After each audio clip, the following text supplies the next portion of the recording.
Промышленность энергетика и барнысы башты хайтышун хифат балыштай бақаққанын фадат намайш. Фалауавар хуждарырдам ивым. Уйтахаябун фикушин кутта Ростехнадзора Сагат Кавказа управлением бырдым. Уйфадыл на республика ишид ведомства федеральной службы ражамунак Алексей Алешин.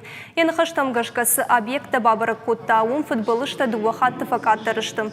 Футболыштам чира шайтта ахым саутартын проценты факаттарыштым. Қыгаганзы ақшая деймаджи фамарт. Футболышта арахтарырсауынс адеймаджи ахушай. Кушчитым факфал тартинат кайнавайым. Дарсинады фаткайхалынс. Кананта кушангаршты кай бажырундышты амазабах кайналфа кушым уяхушай. Сагат ирыштон это шаг куштыттышты ахшашадым. Фарунс республика ерсы дуа футболышым. Фамарцы и вадеймак. Цифры, в принципе, неплохие, даже если посмотреть в целом по стране. Но хочу вам еще сказать, что в прошлом году мы 6 раз приостанавливали деятельность опасных производственных объектов. Что такое приостановка? Она происходит только в случаях, когда ситуация выглядит таким образом, что существует реальная угроза жизни и здоровья граждан. То есть речь идет о 6 предотвращенных авариях.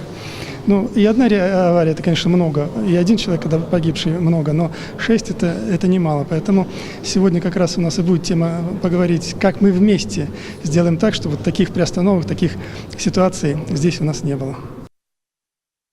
Нужно соблюсти тот баланс, о котором и президент страны много дает поручений. Это контрольно-надзорные функции, чтобы не мешали развитию бизнеса, развитию предпринимательства. И мы в последнее время на территории республики большую работу ведем по привлечению инвестиций. Поэтому сегодня с Алексеем Владиславовичем мы до этого согласовали вопрос, что в республике провели такое региональное совещание, в том числе с присутствием бизнеса. Поэтому я думаю, что мероприятие необходимое и полезное не только для нашей республики, но и для всего Северо-Кавказского федерального округа.